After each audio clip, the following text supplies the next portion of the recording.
Praise the Lord. Praise the Lord. Malakas ang palakpak sa ating Diyos sa buhay. Sapagkat yung ating Diyos ay buhay na Diyos. Natin sa liliburan. Amen. Kaya yung kantang yan, napakatagal ng kantang yan, lagi namin nawit yan. Mali nga yung yung lyrics. Kailan ka iniwan ng Diyos? Dapat kailan natin iniwan ng Diyos. Kasi tayo ang iiwan sa Diyos lagi. Hindi kailanman ang iwan ng Diyos sa atin. Amen? Kailanman ang Diyos, hindi niya tayo iniiwan. Tayo ang umiiwan sa Diyos. Bumabalik lang tayo, ito tayong sa trouble, babalik sa Diyos. Pero pagdating na ikaw ay nasa magandang kalagayan na ano na narating mo, iiwan mo na naman ng Diyos. At pag dumating ka naman sa nalugmo ka na naman, babalik ka na naman sa Diyos. Babalik, ginagawa nating panakiputas ang Diyos sa buhay natin. Ang sinasabi ng Diyos, sa kaginawaan, sa kalitaan, huwag tayong ihiwalay sa pag-ibig sa Diyos. Amen? Amen? Ang pagpapala ng Diyos, laging nariyan. Ngunit sinusubok ng bawat isa sa atin, ng ating mga pananampalataya, kung gaano katatag ang ating paglilingkod sa Panginoon. Kaya nga sabi ko nga, kailanman hindi nagkulang ang Diyos sa buhay natin. Maging ang mga lingkod ng Panginoon, hindi sila pinagkulang. Ang sabi ng Biblia, ang sabi ni Pablo, sapat sa araw-araw ang kanyang biyaya. Pag sabing sapat, hindi nagkukulang. Nagkukulang yung pagpala ng Diyos sapagkat tayo ay maraming gusto sa buhay. Yung tinatawag na yung luho. Kapag ikaw ay may luho na, yung pagpapala ng Diyos nagkukulang na yan. Because of sa luho. Pero kung titignan mo, ang pagpapala ng Diyos ay sapat sa araw-araw. Amen. Galatians 16. Basahin po natin. Galatians 16.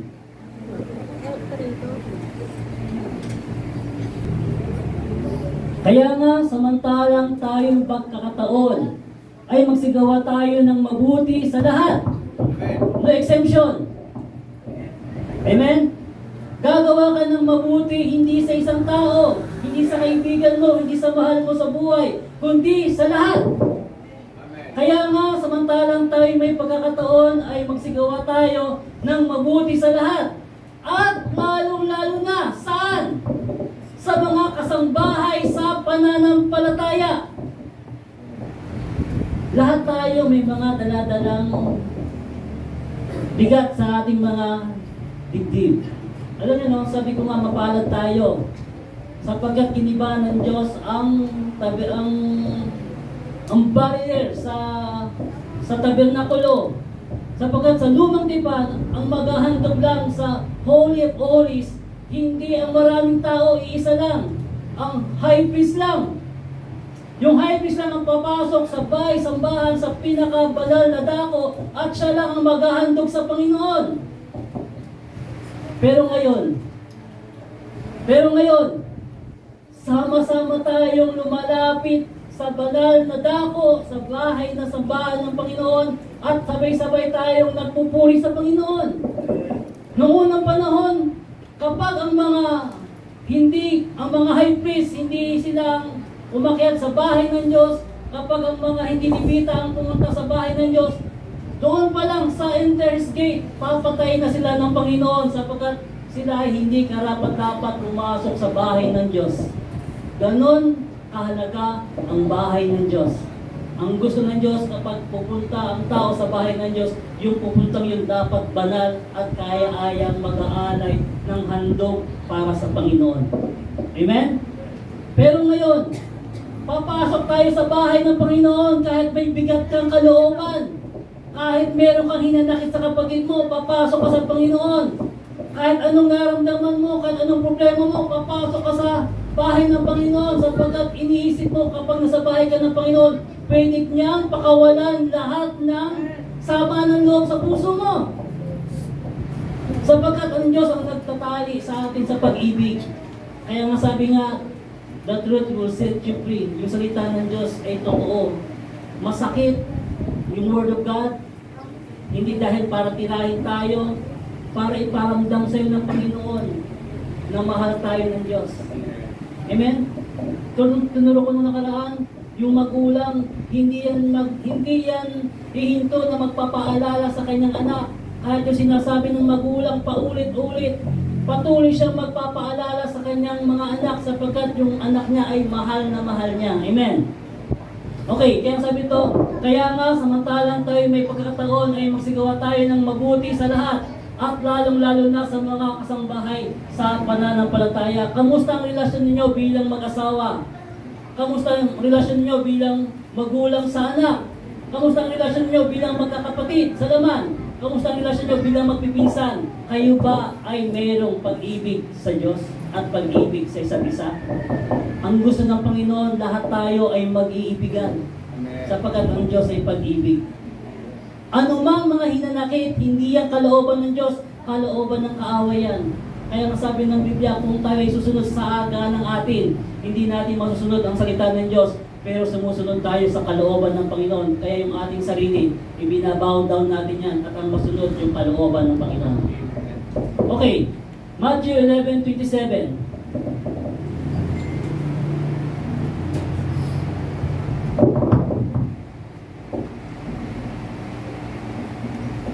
Ang lahat ng mga bagay ay ibinigay sa akin ng aking Ama. At sinumay hindi makakilala sa anak kundi ang Ama. At sinumay hindi nakilala sa Ama kundi ang anak. At yaong ibiging pagpahayagan ng anak. Ibig sabihin, walang nakakilala sa Ama ng lubos na pagkakilala kundi yung anak. At walang nakakilala sa anak kundi yung Ama. Meron pa. Meron pa. Ito at yaong ibiging pagpahayagan ng anak. Yung pag-ibig ng ama sa anak, may mauunawaan mo sapagkat yung anak nagpapahayag siya kung gaano niya inibig yung ama. At kung gaano rin inibig ng ama yung anak. Kaya kung iisipin mo yung pag-ibig ng Diyos, wala doon yung galit. Wala doon yung hinanakit. Wala doon yung mga anumang bagay na makalaman. Kundi lagi sasabi ng Diyos, pag-ibig, pag-ibig, pag-ibig. Dahil sa pag-ibig, ibinigay ng Diyos ang kanyang sarili bilang pagtubos ng lahat ng mga kasalanan. That's love. Ang pag-ibig kayang gawin ang lahat ng mga bagay, maging ang Panginoon. Kaya nga sabi ko nga rito, isang napakabuti na ginawa ng Panginoon sa atin, tinuruan tayong magmahal. At yung pag-ibig na yun, dapat walang limit. Kaya sabihin, Pastor, pag walang limit, sumusobra na siya eh. Pastor, pag nagmahal ako, no, kailangan may limit kasi sumusobra na sila eh. Magmahal tayo ng walang limit sapagkat ang Diyos mismo umibig sa atin ng walang limit. Amen? Di ba nung nakapako si Kristo? Di ba? Hanggang sa kamatayan niya, hindi niya sinumpa yung tao. Kung ikaw yung nakapako sa cross, sabi niya, pag namatay ako, mumultuhin ko kayo. Baka sabihin ninyo, kapag ikaw nakapako sa cross, baka sumpahin mo sila. But Christ, hindi ganun. Sapagkat ang puso ng Panginoon ay malawak ang kanyang pag-ibig. Kagaya ng Ama na ibinigay ang kanyang sarili sa anak. Kaya nga, sa pagsunod sa Panginoon, hindi tayo dapat mag-worry, walang kalugihan sa paglilingkod sa Panginoon, hindi tayo lugi. Lagi tayo nasa win-win side. Kapag ikaw ay nawala sa Panginoon, yun ang lugi. Okay. 1 John 4:7. 1 John 4:7. Mga minamahal, mag-ibigan tayo sa isa't isa sapagkat ang pag-ibig ay sa Diyos at ang bawat umiibig ay pinanganak ng Diyos at nakilala sa Diyos. Next. Ang hindi umiibig ay hindi nakilala sa Diyos sapagkat ang Diyos ay pag-ibig. Next. Dito'y nahayag ang pag-ibig ng Diyos sa atin sapagkat sinugo ng Diyos ang kanyang bugtong na anak sa sanglibutan upang tayo mabuhay sa pamamagitan niya. Next. Narito ang pag-ibig. Hindi sa tayo umibig sa Diyos, kundi siya ang umibig sa atin. Narito ang pag-ibig. Hindi dahil sa tayo umibig sa Diyos, kundi siya ang umibig sa atin. Simulat sa pool, inibig na tayo ng Panginoon. Amen? Bago mong minahal ang Panginoon, minahal ka na niya. At di mo masasabi, Lord, napakalaki ng pag-ibig ko sa iyo. Hindi mo masabi yun. Ang magkasabi lang nun, walang iba, ang ating Panginoong Kristo kung gaano kalaki ang pag-ibig niya sa bawat sa atin. Hindi nagkulang ang pag-ibig niya sa atin. Kundi siya na umibig sa atin at sinugo ang kanyang anak na pangpalubag loob sa ating mga kasalanan. Next 11. Mga minamahal, kung tayo iniibig ng Diyos, nang gayon ay narapat mag-ibigan din naman tayo. Next. Sino man ay hindi nakilala kailanman sa Diyos, kung tayo'y mag-ibigan, ang Diyos ay nanahan sa atin at ang kanyang pag-ibig ay nagiging sakdal sa atin. Kung tayo'y mag-ibigan, sabi, ang kanyang pag-ibig ay magiging sakdal sa atin. Yung pag-ibig ng Diyos magiging sakdal sa atin. Sapagkat ang pag-ibig ng Diyos ay nasa atin, walang dahilan para hindi ka magpatawad sa kapatid mo. Amen? Walang dahilan para ikaw ay manghina. Walang dahilan para ikaw ay sumama ang loob mo. Sapagkat kung may pag-ibig ka, kahit pagkakamali ng kapatid mo, siya may pagkakamali. Hanggat maaari, akuin mo na lang para ang lahat ng bagay maging tahimik. Hindi magpapataasan ng ego. Parang si Kristo, inari niya ang lahat ng kasalanan natin. Amen? Siya ba may kasalanan? Bakit siya tumubos? Dapat tayo, pero inari niya ang lahat ng kasalanan ng tao para maging kanyang pag-aari. Kaya sa buhay natin ito, wala tayong gagawin. Matuto tayo ng pag-ibig na hindi pakunwari. Yung nakangiti ka, pero yung loob mo, madali, di ba? Madali pakita ng tao. Tama? Pwede kang nakangiti, pero yung puso mo, nagagalit. Pero hindi nakikita ng kapwa mo, pero nakikita ng Diyos yung laman ng puso natin. Dapat matuto tayong sumunod sa kalooban ng Diyos. Anong pinakamahirap sa inyo? Lahat tayo, iba-iba ang mahirap. Yung iba, mahirap pagbigay ng ikapo. Yun ang kanilang burden. Yung iba, mahirap pagpatawad. Yun ang kanilang burden. Yung iba, nahihirapan silang magsimba. Yun yung kanilang burden. Pero kung yan ay may pag-ibig sa Diyos, lahat ng bagay niyan, hindi magiging mahirap. Lahat ng bagay niyan, magiging madali. Sapagkat ang iniibig mo yung Diyos, hindi yung tao. Kapag tao iibigin mo, mahirap ibigin ng tao. Totoo, mahirap ibigin ng tao. Pero sabi ng Biblia, kung ano yung ginagawa mo sa kapwa mo, siya ang ginagawa mo. Ano? Sa Kanya. Kaya yun yung mahirap eh. Mahalin mo ang iyong kapwa. Isa sa pinakamahirap, ano? Mahalin mo ang iyong kaaway. Utos hindi. Pag-utos, gagawin hindi. Yan ang pinakamahirap. Tinuturuan tayo ng Diyos, mahalin yung ating kaaway. Bago natin mahalin yung ating kaaway, mahalin muna natin yung ating mga kapatid dito sa pananampalataya. Amen? Paano mamahalin yung kaaway? Yung kapatid mo sa pananampalataya, di mo kaya ibigin. Yung kaaway pa kaya, iibigin mo? Hindi, di mo kakaibigin yun. Pero kung tayo ay sinasakdalan ng Panginoon, sakdalan sa Kanyang salita, walang bagay na mahirap sa Diyos. Lahat kaya natin gawin. Si Pablo, sabi ni Pablo, siya ay nahampas. Ilang beses siyang hinampas. Tapos naalala niya, kulang pa ng isa. Bilang na bilang niya habang hinahampas siya. Pero nagkaroon ba siya ng tampo doon sa naghampas sa kanya? Hindi siya nagtatampo. Why? Sapagkat alam niya, yun yung kalooban ng Diyos sa buhay niya. Ikaw hinampas ka, hampasin mo rin. May pinag-iba na kayo? Wala kayong pinag-iba. Kaya sabi ko, pag sinabing pangit ka, huwag mo sabing mas lalo pa. Diba? Kasi yun ang tao eh. Gaganti. Makaganti lang. Yung nga lang ang ganti mo, mas lumalamang. Pag sinabing ang pangit mo, mas pangit ka. Kaya sa buhay natin, isang pangit ka, alam ng Diyos. Diyos naman ang nakakakita sa atin. Tandaan natin, sa nilikha ng Diyos, walang pangit. Amen? Tama ba? Sa lahat ng nilikha ng Diyos, lahat ay maganda. Kaya naging tao tayo, umata natin, may diferensya. Kung ano yung mga pangit, yun ang ating nakikita. Tama? Kung ano yung pangit, yun ang ichichismis mo. Kung ano yung pangit, yun ang imamarites mo. Kung ano yung nakita mong pangit, yun ang sasabihin mo.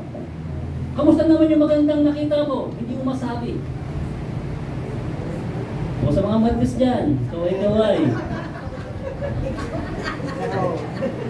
Diba? Mostly, ang tao ganun. Kung ano yung pangit, yun ang sasabihin mo. Bakit hindi mo sabihin yung mabuti? Para yung kausap mo, mag-bless naman. Tama? Tama sabi niya Brother Joseph. Gusto niya pag nasa sidar siya, gusto niya pag pumunta sa bahay, gusto niya kumain siya kahit kape lang. Bakit? Yung usapan, lumalakas ka dun sa Panginoon. Sabi ko may matanda doon.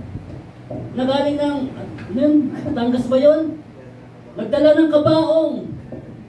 Sapagkat sinanatay niya na lang kanyang buhay na mamatay. Talagang inuwi niya yung kabaong dyan sa sidar.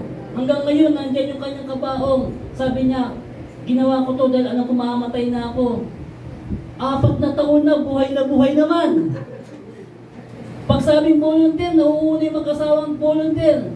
Kaya ang problema niya ngayon, yung kanyang kabaong nandun pa rin. Sabi Sister Black, patayuin mo tayo para gawin mong aparador. O, hindi pag namatay siya, hihiga na lang ulit. Tignan nyo, walang imposible sa Diyos. Amen? Sabi ko nga, ako rin, mga kabataan, kinakausap ko sila. Yung mga testimony nila, lumalakas ako. Akala nyo kami mga pastor hindi lumalakas? Sa mga testimony ninyo, lumalakas ang mga pastor. Amen? Sabi ng kabataan, yung tatay niya ayaw pumunta ng Umigan. Yung nanay niya ayaw. Pero siya pumunta. Kasama niya lang yung kanyang auntie. Nagtrabaho siya doon. Sige, trabaho lang, sikap. Wala siyang lupa. Nung nagkapera siya, bumili siya ng lupa. Nung nagkalupa na siya, nagpatayo siya ng bahay. O yun, yung bahay niya, malaki na. Tapos, baka next siya magpapakasal na. May bahay na eh. Ibig sabihin, doon siya nakatagpo ng pagpapala sa Panginoon. Ang pagpapala sa Panginoon, hindi kasama dyan ang mga bagay na sumpa. Ang sumpa ko kapag tayo lumalayo sa Panginoon. Say, praise the Lord. Praise the Lord. Okay.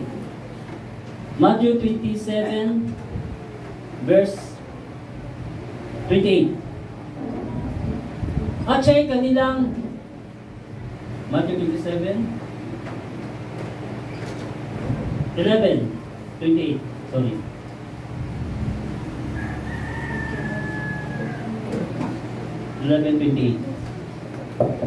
Magsiparito sa akin kayong lahat ng nangapapagal at nangabibigatang lubha at kayo'y aking pagpapahingahin. Yung puso ninyong ayaw magpatawad. Anong sabi ng Panginoon? Ang sabi ng Panginoon? Magsiparito kayo sa akin. Next.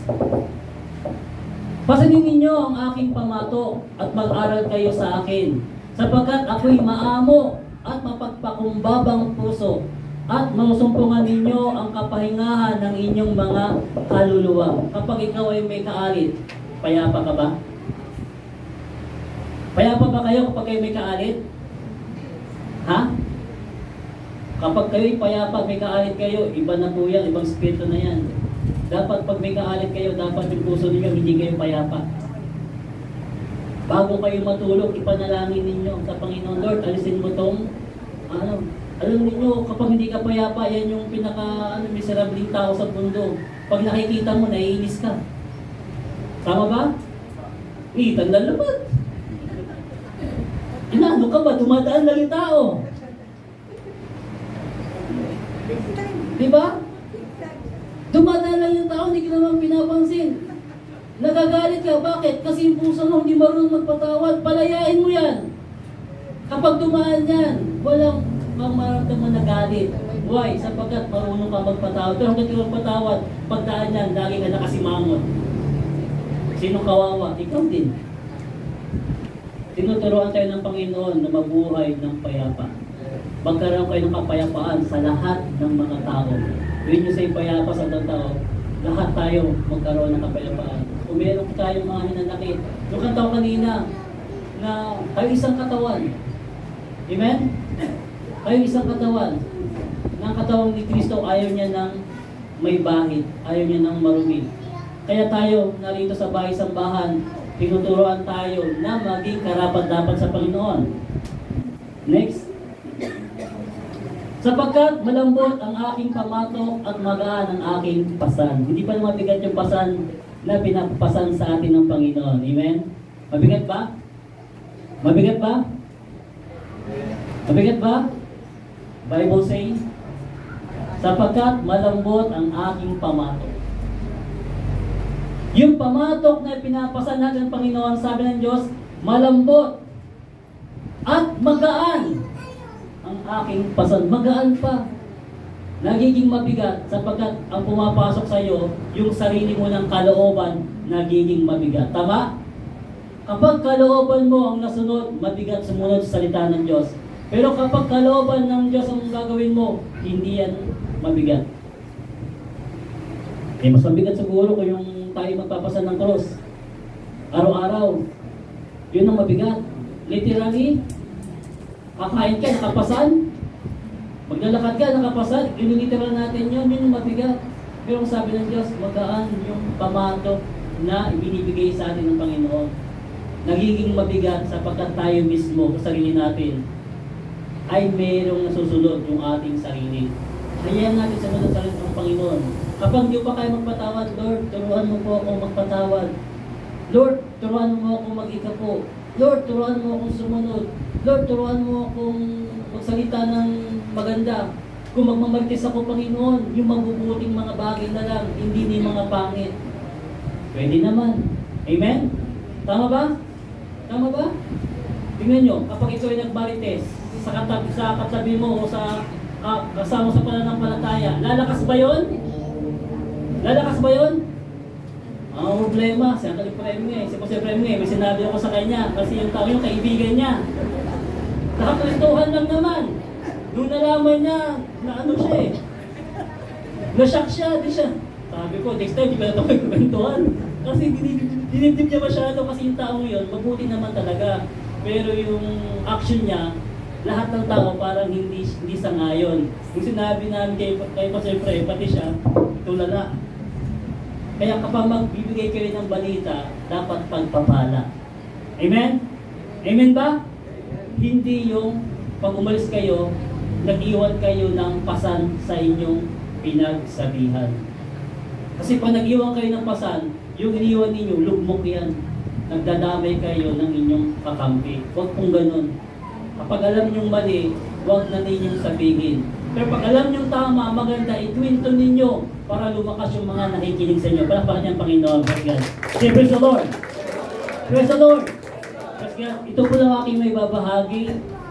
Huwag tayong manghimagon sa paggawa ng mabuti. Okay, last verse po, yung favorite verse ko, Colossians 3:23 and 24. Anumang inyong ginagawa ay inyong gawin ng buong puso, na gaya ng sa Panginoon at hindi sa mga tao. Ano man ang ating ginagawa, gagawin natin yun hindi sa tao, kundi sa Diyos. Amen? Kaya kung gumawa ka ng mabuti sa kapwa mo, para sa Diyos yun, hindi para rin sa kapwa mo.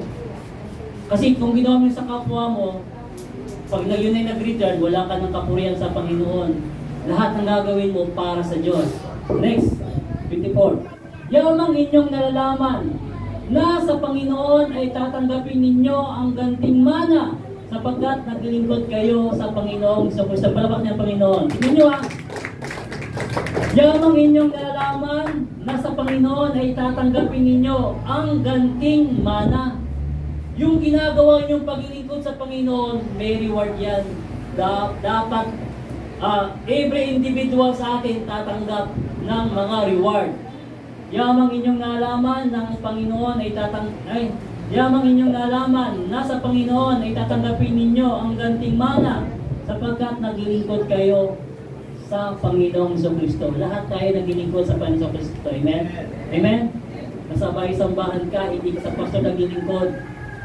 Narito kami, hindi kami naglilingkod sa tao, naglilingkod kami sa Diyos. Lahat tayo sama-sama naglilingkod sa Panginoon. Lahat tayo sama-sama to glorify God.